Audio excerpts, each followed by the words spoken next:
அவர்களுடைய மண்டபத்திலே அழகியதொரு கண்ணகி சிலை மாலையோடு பிரகாசித்துக் கொண்டிருக்கிறது. அந்த சிலையினை வடிவமைத்தவர் எங்களுடைய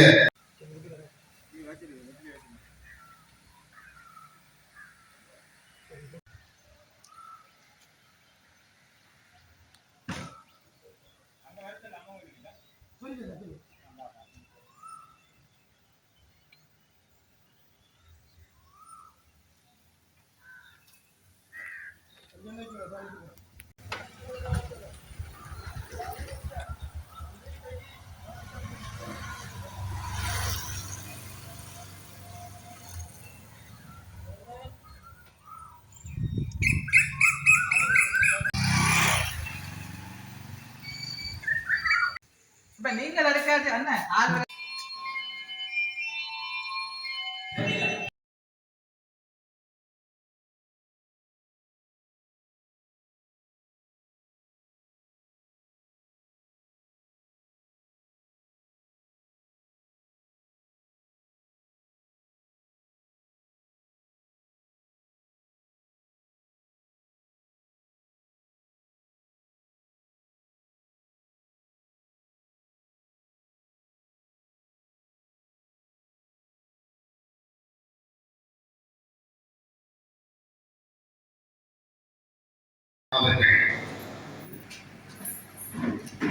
கழகத்தினுடைய 2026 முதல் நிகழ்வில் ஆரம்பமாக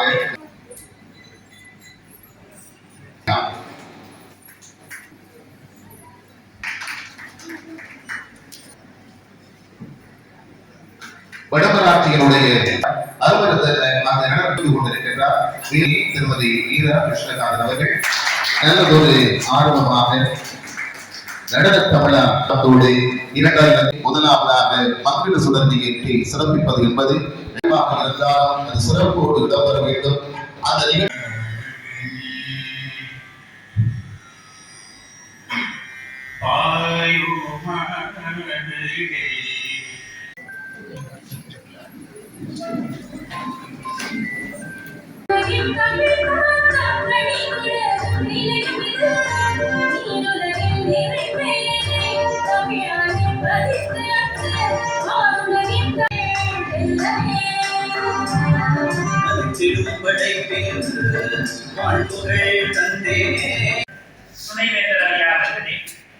இந்த நிகழ்ச்சிக்கு சிம்மாசனத்தில் எழுந்தருளி இருக்கிற கழகம் அமைத்த பெருமை இவர்களுக்கு தான் இருக்கிறது, உங்களுக்கு தான் இருக்கிறது. நான் நின்றேன் ஒரு பண்டிப்பர்களே, நான் நின்றேன். அப்போது நன்மையை ஆற்றியிருக்கிற செல்வர் விசுவத்தன் அவர்களையும் கொடுத்தவர். அப்படிப்பட்ட ஒரு விருந்தினை எங்களுடைய விழாவிலே அருமையான ஒரு தொடக்க உரையினை சிலப்பதிகாரத்தின் நீண்ட பார்வையோடு தந்திருக்கிறார்.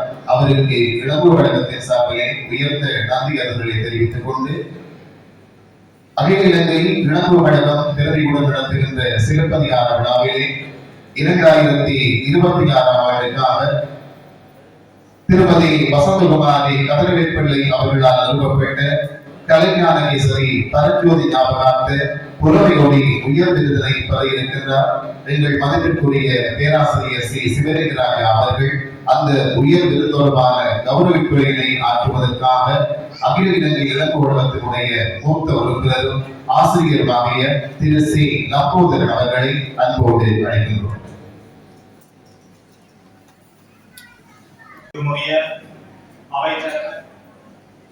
சிரேஷ்ட பேராசிரியர் யாழ்ப்பாண பல்கலைக்கழகத்தின் துணைவேந்தர் வேளாங்கீஸ்வரர் அவர்களே, அன்பிற்கும் பெருமதிக்குரிய துறைமொழி மொழி ஆய்வு விருது பெற வந்திருக்கும் பேராசிரியர் அவர்களே, ஆசிரியரை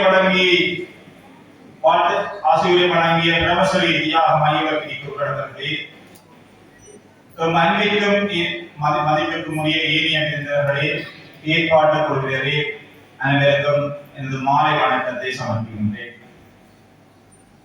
அகில இலங்கை இளம்பு கழகம் முன்னெடுக்கும் புலமையோரி சிறப்பதிகார விழாவின் இவ்வாண்டுக்குரிய சிறப்பு விருதை பெறுகிற யாழ்ப்பாண பல்கலைக்கழக முன்னாள் தமிழ்துறை தலைவர் பேராசிரியருமாகிய சிதம்பர பிள்ளை சிவலிங்கராஜா சிதம்பரம். பக்தி இயக்கத்தை மக்கள் இயக்கமாக ஆழ்வார்களும் நாயன்மார்களும் மாற்றியதைப் போல தமிழ் துறையை மக்கள் துறையாக மாற்றிய மாமேதை பழந்தமிழ் இலக்கிய கடலுக்குள் மூழ்கி முத்தெடுத்து வந்து தமிழ் தாயின் ஆழத்தில் பதிந்து வெளியூட்டிய தமிழ் தாயின் தவ புதல்வன். பல்கலைக்கழகம் என்ற எல்லை தாண்டி பொது வழிகளில் கற்சித்த தமிழ் சிங்கம். அறிவால் இனியத்தை எட்டிய போதும் பிறந்த மண்ணை மறவாது நேசித்த கிராமத்து தமிழ் பேராறு. பண்பாட்டு தளத்தில் நின்று மரபுகளை தேடி தமிழ் தாயின் பாதங்களுக்கு அறிவு நூல்களாக படைத்த நவீன பாரி. நெஞ்சிலே வஞ்சமின்றி நேர்மையுடன் அன்பினால் அனைவரையும் அணைத்துக் கொண்ட அன்பு கடல். ஆற்றலாளர்களை தேடி சென்று வாழ்த்தி வளர்த்தெடுக்கும் ஏழை பங்காளன். உயர உயர பணிவை வாழ்வாக்கி பணியுமா ஒன்றும் பெருமை. வள்ளுவத்திற்கு இலக்கணமாகி அறவோன். வடமராட்சி பிரதேசத்தின் கல்வி பாரம்பரியத்தை உலகுக்கு உரைத்த மண் பெற்றாளன். ஈழத்து இலக்கிய செல்வி எழுதி நாமம் உரையாத தமிழ் புலமை உடைய நெஞ்சில் நிறுத்தி உரைக்க வைத்த எங்கள் பிதாமகன். இலக்கிய மாண்பை, உரையின் சிறப்பை, பண்பாட்டின் மகத்துவத்தை கவிச்சிரிப்பை தமிழ் சொல்லெடுத்து மாலையாக்கி இளையோருக்கு விரிந்தளித்த எங்கள் தமிழ் வளர். சொல்லினால் ஒரு மாளிகை அமைத்து மாளிகையில் தமிழாசனமிட்டு வீட்டிற்கும் எங்கள் தமிழ் சக்கரவர்த்தி. உங்கள் மகத்தான தமிழ் பணி நினைவு கூர்ந்து அகில இலங்கை இலங்கு வடகிழாகினார் புலமையோடு 2006 சிறப்பதிகார விழாவிலே இன்று 12/6/2026 வெள்ளிக்கிழமை கந்தமுருகேசனார் அரங்கிலே அமரர் கலைஞான கேசரி கலைஞோதி அவர்களின் ஞாபகார்த்தமாக திருமதி வசந்தகுமாரி வரவேற்பிள்ளை அவர்களால் நிறுவப்பட்ட புலமையோர் உயர் விருதாகிய தமிழ் ஞாயிறு என்ற விருதினை வழங்கி கௌரவிப்பதோடு இதனை பெரும் பேராக நாம் கருதுகின்றோம்.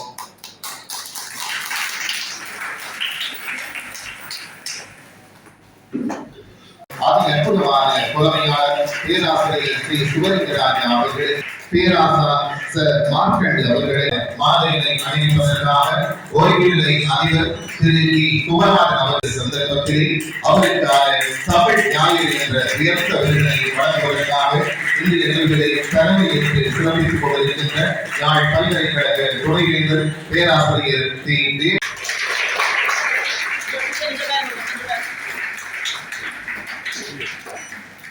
எமது தமிழ் பாரம்பரியத்தை கல்விக்கு உங்கள் அனுபவங்கள் வாழ்க்கையாக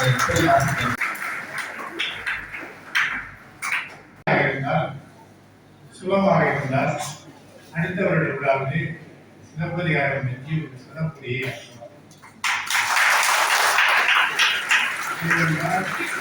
நான் சிலப்பதிகாரத்தை பல ஆண்டுகள் கேட்கின்றோம். இதற்கு முதல் பண்டிதர் வீரவத்தியிடமும் பேராசிரியர் கைலாசதியிடமும் பேராசிரியர் சிவத்தமிழிடமும் சிலப்பதிகாரத்துக்கு எனக்கு ஒரு ஆளுமை உருவாச்சு. இங்கே இருக்கின்ற மாற்றது என்னுடைய அன்புக்குரிய மாணவர்கள் துறைவேந்தர்கள் உயர்ந்தவர்களெல்லாம் நானும் அதற்கு இடையே ஓடிக்கொண்டிருந்தேன் என்று இடைக்கிடையே நான் ஏற்றுக்கொண்டேன். இங்கே என்னுடைய மாணவர்கள் இருக்கிறார்கள். அவர்களுக்கு நான் சிலப்பதிகாரத்துக்குள்ளே ஓய்வு பெறுவதை நன்றாக அவர்கள். எனவே இந்த இளங்கோ கழகத்தின் பிதாமகர்களுக்கு என் அன்புக்கும் மதிப்புக்கும் உரியவராகிய கலைஞர் கருணாசிங்க அவர்கள் எங்களை மிகுந்த அன்புடையவர், அன்பு பாராட்டுவோம். அந்த பல்வேறு பணிகளிலிருந்து அவற்றை எல்லாம் நிறைவேற்றி நான் அவருடைய கோரிக்கையை கலந்து கொண்டேன். உண்மையிலே ஒரே ஒரு விடயத்தை சொல்லி என்ற உரையை நான் முடிக்கிறேன். இந்த வீதியிலே அப்பொழுது நான் ஹரிச்சந்திராவா என்ற உலகம் நான் நினைக்கிறேன். மிக கோலாகலமாக ஆரம்பிக்கப்பட்டது. இன்னையும் அழைத்திருந்தார். மாணவன் தொடங்கி கொஞ்சிருந்து மழை தொடங்கி அந்த மழை விடவே நாங்கள் எல்லோரும் மழையை நனைந்து கோயில்கள் தங்கி வேறொரு நாள் வந்து அந்த கூத்தை போட்டாங்க. ஏன்னா சொல்கிறேன், நீண்ட காலம் மழை பெய்யாமல் இருக்கும் காலத்திலே இந்த இந்திரமன் கூத்து போட தொடங்கி மழை சூழென இரவு அவ்வாறான தெய்வீகம் நிறைந்த இந்த அம்மன் கோயிலும் அம்மன் கோயில் சூழலும் மிகவும் சிறப்பான பக்தி பாரம்பரியம் மிக்க பெருமைக்குரிய.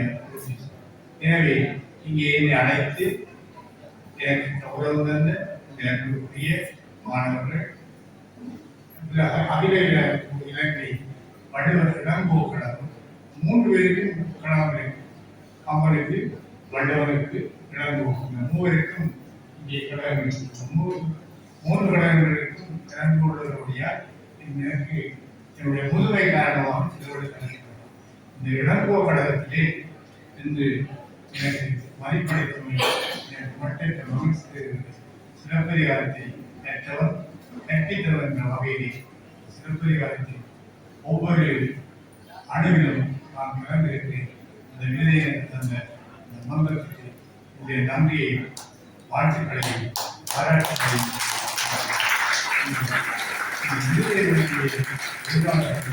என்னுடைய நன்றி. அன்றே மறப்பது நன்று என்ற வள்ளுவரின் வாக்குக்கு இந்நிகழ்ச்சியில் நன்றை உரை கூற வந்துள்ளேன். அந்த வகையில் அகில இலங்கை இளங்கோ கழகத்தினால் நாம் புலமை வழி என்ற மௌன வாசகத்தில் நடத்தும் இச்சிலப்பதிகார விழாவில் கலந்து கொண்டிருக்கும் உங்கள் அனைவருக்கும் எனது இனிவான வணக்கங்கள். முதலிலே இவ்விழாவை சிறப்பாக நடத்த அருள்பாலித்த பெருமானுக்கு வணக்கங்களும் நன்றிகளும் கூறி இவ்விழாவினை தலைமை தாங்கி நடத்தி கொண்டிருக்கும் தமிழர்களின் அறிவாலயம் என்று அழைக்கப்படும் யாழ் பல்கலைக்கழக துணைவேந்தர் பேராசிரியர் தி வேல்நம்பி ஐயா அவர்களுக்கு எனது மனமார்ந்த நன்றிகளை முதலில் தெரிவித்துக் கொள்கின்றோம். மேலும் இறைவனுடைய அருளாசியை பெற்று தந்த இந்து சாசனத்தின் மேலாள் ஆசிரியர் பிரம்மஸ்ரீ தியாக மயூரகிரி குருக்கள் அவர்களுக்கும் நமது மனமார்ந்த நன்றிகளை விமானம் தெரிவித்துக் கொள்கின்றோம்.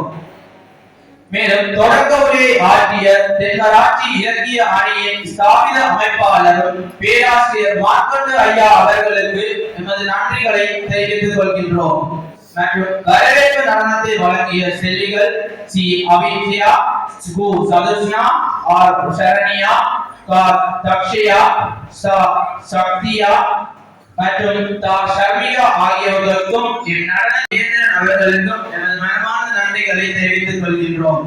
இந்நிகழ்வினை மங்களகரமாக நடத்துவதற்கு மங்கள விளக்கேற்றிய திருமதி ஜெகனேசன் உமாதேவி தம்பதியினருக்கும் திருமதி ரூபன் நிவிஷியா தம்பதியினருக்கும் எமது மனமார்ந்த நன்றிகளை இங்கு தெரிவித்துக் கொள்கின்றோம். மேலும் கடவுள் வாழ்த்தினை இசைத்த எமது கழக உறுப்பினரான யாழ் பல்கலைக்கழக மாணவன் பிரம்மஸ்ரீ பாலேந்திரா நிதிஷனா சர்மா அவர்களுக்கும் எமது உமாவை கொண்டிருக்கின்ற அத்தகைய தம்பதியினருக்கான கௌரவத்தினை இன்றைய நிகழ்விலே வந்து சமர்ப்பித்து வாணி கௌரவத்தினை வழங்குவதில் நாங்கள் பெருமகிழ்ச்சி அடைகிறோம். அடுத்து கடவுள் வாழ்த்தினை இசைப்பணியினுடைய ஒருங்கிணைவாக நாளை மறுவிதம் மலர்கின்ற இசை அம்சத்திலும் இவருடைய பங்களிப்பு காத்திரமாக இருக்கிறது. அவருடைய கலைப்பயணம் வளர வேண்டும் என்று இறைவனை பிரார்த்தனை செய்து எங்களை நெறிப்படுத்துகின்ற ஒருவர் இன்று இப்பத்தில் நிகழ்வில் கலந்து ஆசியுடைய தந்த ஐயா அவர்களுக்கான கௌரவத்தினை வழங்குவதில் தமிழை கற்பிக்கின்ற ஒரு ஆசிரியராக அவர் இந்த விழாவில் ஆற்றிய உறுதியை கவர்ந்து அந்த கௌரவத்தை வழங்குவதில் சிலப்பதிகாரத்தினுடைய நீண்ட பார்வையை ஒருவருக்காக உயர்ந்த கௌரவத்தினை வழங்குவதில் நாங்கள் பெருமகிழ்ச்சி அடைகின்றோம். உயர்ந்த கௌரவத்தினை எடுத்துக்காட்டு அந்த உயர்ந்த கலைஞர் சுவாமி தனஞ்சயன் அவர்களுடைய கலைப்பயணம் வளர வேண்டும், தெரிய வேண்டும் என்று இறைவனை பிரார்த்தனை செய்து கொண்டு பேராசிரியர் அவர்களுக்கும் நன்றிகளை தெரிவித்துக் கொண்டு தொடர்ந்து கௌரவிப்பதை வழங்குவதற்காக ஓய்வு நிலை தமாரதியினரும் ஆசிரியருமாகிய திரு சி இளங்கோதர் அவர்களுக்கான கௌரவம் அரங்கிலே வழங்கப்படுகிறது.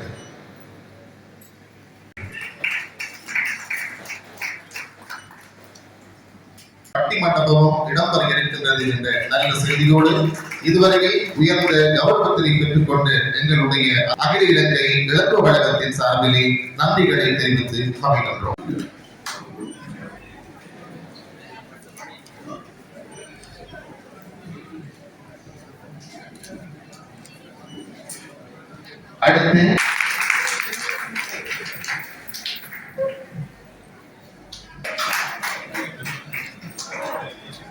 சிறப்பித்த ஓய்வு நிலை அதிபர் திருவாளர் செல்வநாயகம் அவர்களுக்கு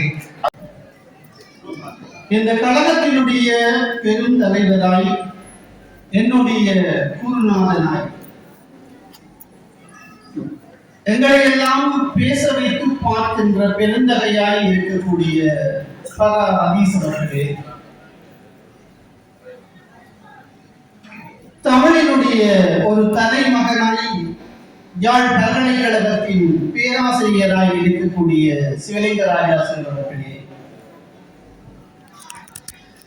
உலகத்தின் தமிழ் ஆளுமையாய் எழுந்து நின்று அறத்தினுடைய உயரிய குரலாய் ஊர்வலம் பெறுகின்ற எங்களுடைய பெருமானாய் நாங்கள் பணிந்திருக்கக்கூடிய கம்பபாரதி இலங்கை வீராச்சரியா அவர்களே,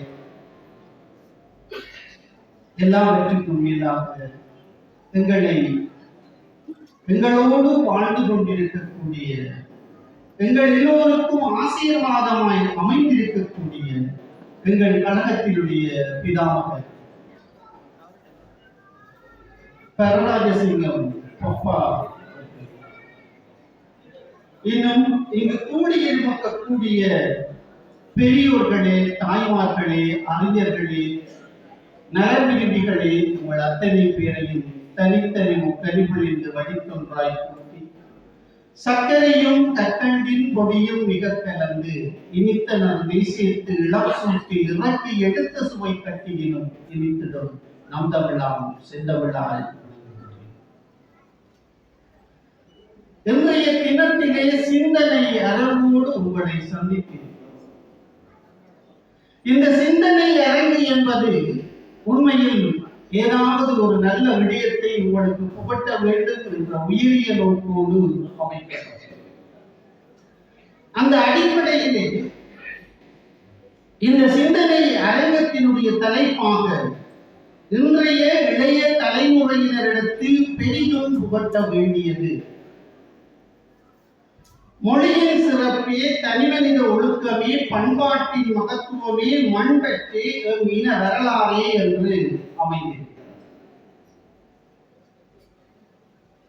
அந்த சிந்தனை அரங்கத்தை நான் மிகவும் அதிவேகமாக ஆரம்பிக்கிறேன். காரணம், உங்களுக்கு நேரம் மிக சிக்கனமாக பயன்படுத்தப்பட வேண்டும். அந்த அடிப்படையில் இன்றைய இளைய தலைமுறையினரிடத்தில் நாம் புகட்ட வேண்டியது எது? முதலிலே புகட்டுதல் என்றால் என்ன? இன்றைய இளைய தலைமுறை எப்படி இருக்கிறது? ஏன் அவர்களுக்கு இந்த விடயத்தை புகட்டுதல் வேண்டும் என்ற கேள்விகள் இந்த சிந்தனைக்குரியதாக அமைந்திருக்கிறது. ஆகவே அந்த சிந்தனைக்குரிய கேள்விகளை கருப்பொருளாக கொண்டு இந்த பேசுகின்றவர்கள் தங்களுடைய கருத்துக்களை 5 நிமிடத்துக்குள் ஒழுங்கமைத்து கண்டவர். அவர்கள் நிறைவு செய்வதற்காக 1 நிமிடம் வழங்கப்படுகிறது. ஆக மொத்தத்திலே 6 நிமிடங்கள் மட்டும்தான் இந்த சிந்தனை அரங்கத்தின் வாயிலாக பேச்சாளர்களுக்காக வழங்கப்பட்டிருக்கிற நிமிடம். எனவே இதனை நன்றாக புரிந்து கொண்டு பேசுகின்றவர்கள் பேச வேண்டும் என்ற அடிப்படையில் பேச்சாளர்களுக்கு இடையூறாக நான் இருக்காமல் இப்பொழுது சிந்தனை அரங்கத்தினை ஆரம்பித்து அந்த அடிப்படையிலே முதலிலே சிந்தனை அரங்கத்திலே இன்றைய இளைய தலைமுறையினருக்கு பெரிதும் புகட்ட வேண்டியது மொழியின் சிறப்பே என்று பேசுவதற்கு திரு சு இமயராஜ் ஆசிரியர் அவர்களை பேச வருமாறு அழைத்தார்.